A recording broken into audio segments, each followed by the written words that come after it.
ఎక్స్‌కవేటర్‌లో bucket wheel ఎక్స్‌కవేటర్‌లో wheel drive, wheel boom, tube label, ఇంకా rope pulling arrangement, crane, counter weight boom.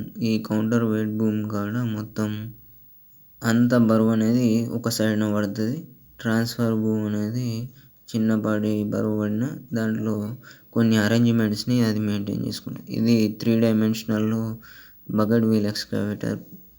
Numerical value bucket wheel excavator capacity ఎంత ఉంటుంది bucket wheel ఎక్స్‌కవేటర్‌కి? Inner value of single bucket in litre. S number of bucket discharge by minute.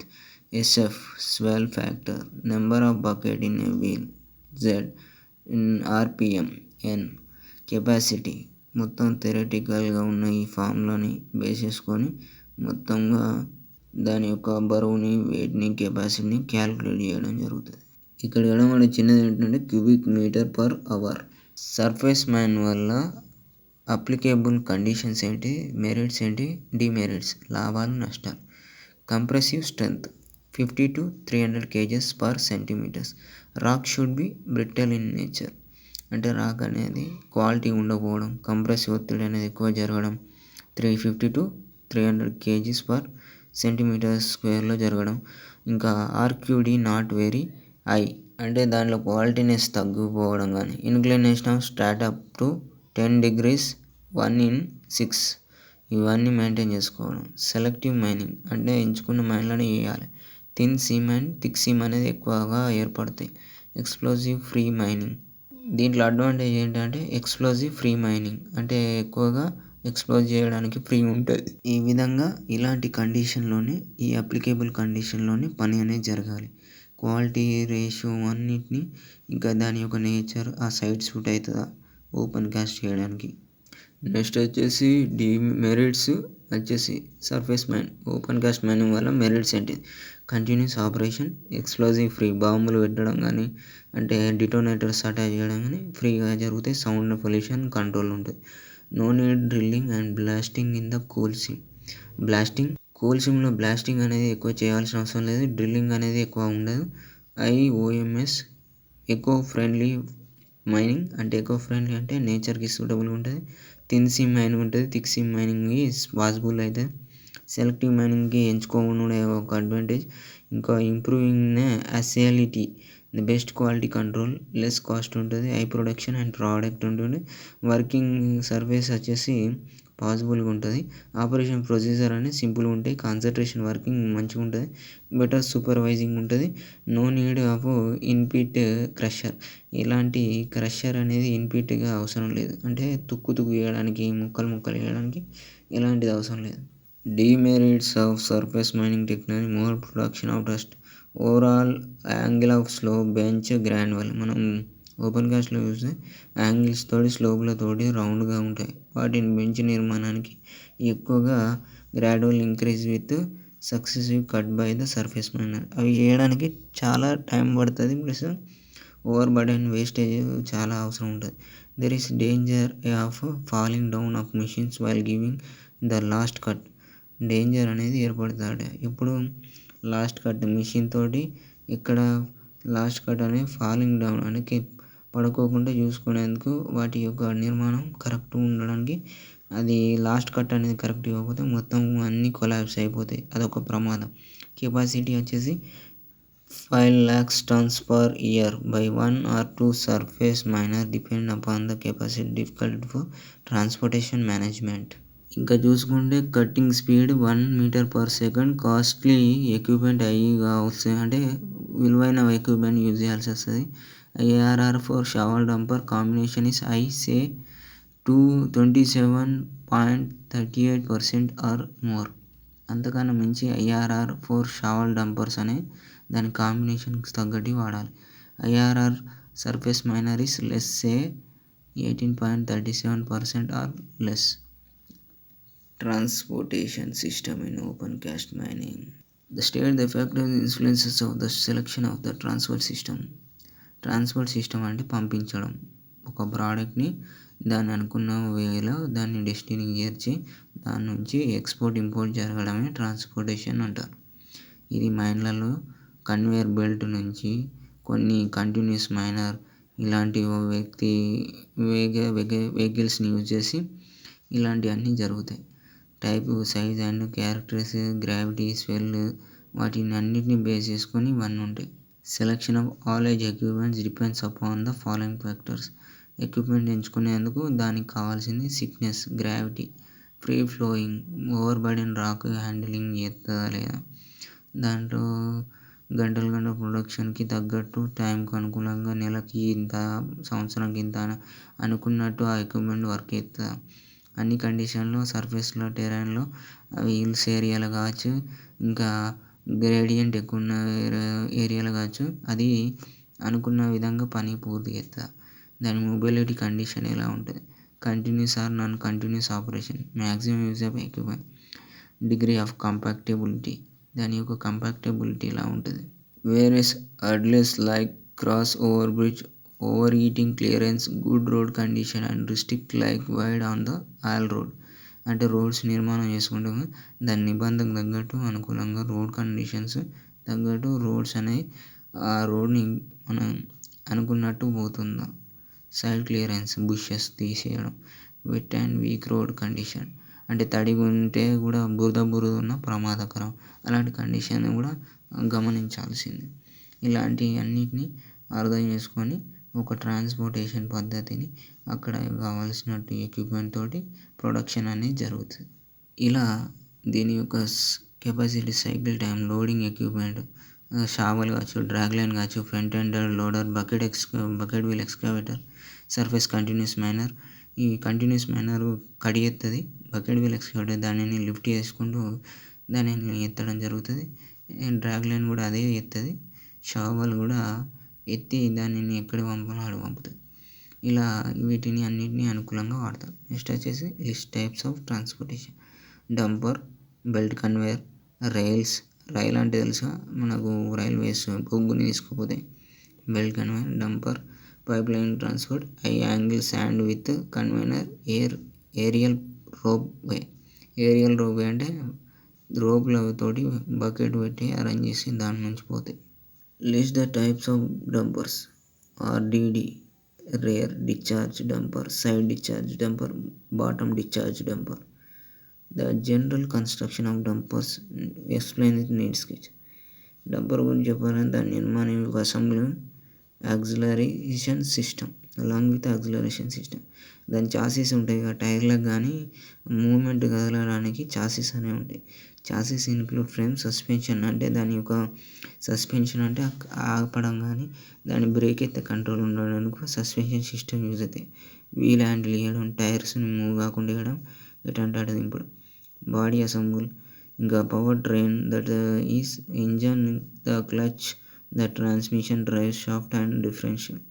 In addition to this, hydraulic system for steering and body hoisting for braking and air system. Chassis అనేది ఒక tyre లాగా, అది ఒక టైర్లకు దగ్గరలో అవి fitting bolts తోటి ఉంటాయి. అవి ఏం చేస్తాయంటే టైర్ని కానీ వీటిని అడ్జస్ట్ మూవేబుల్ తోటి నడిపేటట్టు చాసిస్ ఆ టైర్ ఎట్లా కదలాలి, ఎటు పోవాలని అవి డిసైడ్ అవుతాయి. దాని మీద లోడ్ పడుతుంది, బర్డెన్ పడుతుంది, అన్నిటిని బేస్ చేసుకొని దాని షేప్ నిర్మాణం సి షేప్లో ఒక యాంగిల్ పారాబోలిక్లో ఉంటుంది. మనం లారీలలో చూడవచ్చు చాసిస్ మనకు నెంబర్ ఆఫ్ డిజైన్స్ తోటి మల్టిపుల్ వేలో కనబడతాయి. ఇదే chassis. 2 unit variable rate spring assemble, ఈ విధంగా చాసిస్ ఉంటుంది. మెయిన్ యూనిట్ కంట్రోల్ బోల్ట్, ఇక్కడ ఈ బోల్ట్ అనేది లూజ్ అయితే చాసిస్ అన్నీ లూజ్ అయిపోతాయి, దాన్ని టైట్ అయితే వర్క్ అవుతుంది. ఇది మెయిన్ యూనిట్ అన్నట్టు. ఇక్కడ మెయిన్ యూనిట్లో సెకండ్ యూనిట్లో సెకండ్ ప్రాసెస్. ఇవన్నీ డిపెండెంట్గా ఉండి ఒక క్లిప్ తోటి లింక్ అయి ఉంటాయి. Suspension cylinder system. This is composed of 2 basic parts. Stationary cylinder is secured to the dumper frame chassis either at the top or at the side and piston is attached to the spindle. ఇక్కడ suspended cylinder system అంటే చాసిస్కి దగ్గరలో అది arrange అయ్యి ఉంటుంది. ఇది same piston లాగా attached అయ్యి ఒక స్పిండిల్, ఇది వీల్స్కి మౌంటెడ్గా కనెక్ట్ అయి ఉంటాయి. ఇది సిలిండ్రికల్గా ఉంటాయి. ఇవి ఈ విధంగా 2 భాగాలుగా ఉండడం జరుగుతుంది. మీకు చూపించే డయాగ్రామ్‌లో చూస్తే ఈ విధంగా ఉంటుంది. దీని యొక్క అప్పర్ అండ్ లోవర్ చాంబర్‌లో దీని డయాగ్రామ్ వేరియేషన్ మనకు అర్థమవుతది. రాడ్ ఎక్స్టెన్షన్, వీల్ సైడ్స్, ఇక్కడ సిలిండర్ చూసే ఉంటారు, చాసిస్ సైడ్స్, ఇంకా damper size, road extension for oiling centimetres. Rod అనేది ఈ రాడ్ నిర్మాణం, సిలిండర్ యొక్క extension, N2 charging pressure approximately kg/cm². Remarks front rear, ముందు భాగం, వెనుక భాగం. తర్వాత తీసుకుంటే ఎక్స్పాండెడ్ షూ టైప్. ఫిగర్లో చూపెట్టినట్టు ఇక్కడ పిస్టన్ సిలిండర్ ఉంది, రిటర్న్ స్ప్రింగ్ ఉంది, డ్రమ్ రొటేషన్ ఉంది, లీనర్స్ ఉన్నాయి, షూస్ ఉన్నాయి. ఇక్కడ చూసినట్టయితే 2 సెమీ సర్క్యులర్ షూస్ అనేవి, అవన్నీ ఒక పొజిషన్లో పిస్టన్ సిలిండర్ తోటి అరేంజ్మెంట్ అయి ఉంటాయి. ఆ పొజిషన్లో cylinder are actuated by pressurised hydraulic oil. అక్కడ ఒక ప్రెస్యూజ్డ్ అంటే ఆయిల్ అనేది కొద్ది ఆయిల్, హైడ్రాలిక్ ఆయిల్ అనేది బయటకు వస్తుంది. Linear are secured on the outer perimeter of the brake shoes. The brake shoes are held in retracted position by returning spring as indicated.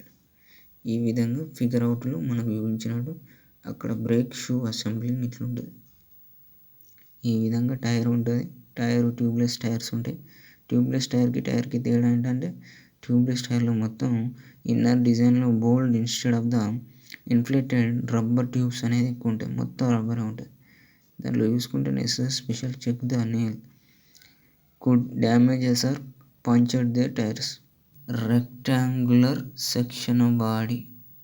ఇందులో machine parts అన్నిటి లోపడి ఉన్న 3-dimensional స్ట్రక్చర్స్ ఇవి. Typical bevel gear, transaction sensation ఇంకా differential gear system ఎలా ఉంటుంది. దాంట్లో profile shaft, bevel pinion, bevel wheel housing, differential పినియాన్, క్రోనెనరింగ్,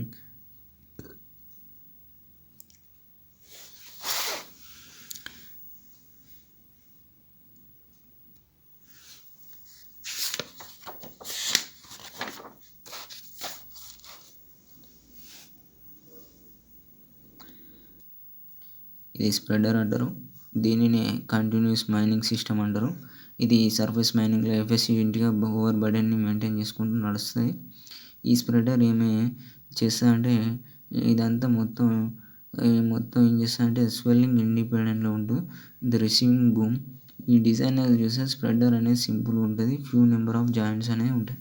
ఈ సెలెక్షన్ చూసుకుంటే capacity material to be on failed, dumping range, flexibility, geometrical parameters. Slope stability in open cost. Slope అంటే ఏంటిది? దాని యొక్క యాంగిల్ కానీ, ఉండే ఓవర్ బర్డెన్ కానీ, సాయిల్ కావచ్చు, ఎరోషన్ కావచ్చు, ఇక్కడ రాక్ కావచ్చు, సాయిల్ కావచ్చు, వాటి ముంద ఎలా ఉన్నాయి స్లోప్ కండిషన్లో, యాంగిల్ ఆఫ్ స్లోప్లో ఇలా మెయింటైన్ చేస్తాయి. జియోమెట్రికల్ కండిషన్ ఎలా వాడతాయి, ఇలా దాని యొక్క షీర్ స్ట్రెంత్ ఎట్లుంటుంది, దాని యొక్క చేంజబుల్ ప్రేమబిలిటీ ఎట్లుంటుంది, ఎలా యాక్ట్ చేస్తుంది, వెదరింగ్ ఎట్లుంటుంది, అల్టర్నేషన్ ఎలాంగ్ ద ఫాల్ట్నెస్ ఎలా ఉంటుంది, acts as a ground water continuity, provides as a probable plane of failure. Lithology. The rock materials forming a pit slope, determining the rock mass strength, modifying by discontinuous faulting, folding, old working and weathering. Ground watering maintenance. ఇంకో bench స్లోపస్ ఇలా ఉంటాయి. Angle of repose bench, catch bench. ఈ టోప్లింగ్ failures అనేవి ఏర్పడడం వల్ల several investigated the mechanism rock slope వల్ల failures అనేవి ఏర్పడ్డాయి. ఇది టోపింగ్ ఫెయిల్యూర్ అంటారు. Layout problems. ఇక్కడ లేఅవుట్ చూసుకుంటే ఓపెన్ కాస్ట్ మైనింగ్ మొత్తం layout, high production, flat minerals deposit ఎట్లున్నాయి, ఇక్కడెక్కడ వర్కింగ్ జరుగుతుంది, మిషనరీ సైడ్ ఉన్నారు, వర్కర్ సైడ్ ఉన్నారు, డిటోనేటర్ సైడ్ ఉన్నాయి, బ్లాస్టింగ్ ఎలా జరుగుతుంది అనేది లేఅవుట్ ప్లానింగ్ అనేది ఫెయిల్యూర్ అయితే ఎలా ఉంటుంది. ఒకవేళ లేఅవుట్ అనేది కండిషన్స్ ఓపెన్ కాస్ట్ మైన్లో ఇలా ఉన్నాయి. Drag line, mobile, pedal conveyor, spreader combination. ఇలా ఏదైనా ఎన్విరాన్మెంటల్ కండిషన్ తోటి ఫెయిల్యూర్ కావచ్చు. ఇది ఓపెన్ కాస్ట్ మైన్‌లో సర్ఫేస్ మైనర్ ఆపరేషన్‌లో లేఅవుట్ ఇది. నెక్స్ట్ చూసుకుంటే environment and ecology. Environment ecology అంటే మన ఎన్విరాన్మెంట్ చూసుకుంటే ఫిజికల్‌గా బయోలాజికల్ సిస్టమ్ తోటి మనిషి కానీ ఇంకా మిగతా జీవులు కానీ బతుకుతాయి. ఈ ఎన్విరాన్మెంట్ కండిషన్స్ అనేది biotic component biosphere, hydrosphere, lithosphere. ఈ అట్మాస్ఫియర్‌కి ఉన్న మన ఎర్త్ పైన ఉన్నటి హైడ్రోస్ఫియర్, లిథోస్ఫియర్, బయోస్ఫియర్ ఆధారంగా బతుకుతాయి. అయితే మనం మైన్‌లోకి వెళ్తున్నాం కాబట్టి మైన్‌లలో డస్ట్ పార్టికల్స్ ఉంటాయి.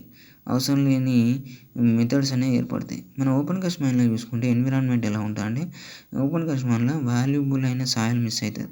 ట్రీ బుషెస్ కొట్టడం వల్ల డిఫారెషన్ జరిగి కొన్ని ఆక్సిజన్ లెవెల్ తగ్గిపోవడం కానీ ఏదైనా కార్బన్ డయాక్సైడ్ లాంటి ప్రమాదాలు ఏర్పడతాయి. ఇలా ఎన్నో రకాలు ఏర్పడి ఓపెన్ కాస్ట్ మైన్ వర్కింగ్ ఉంటాయి.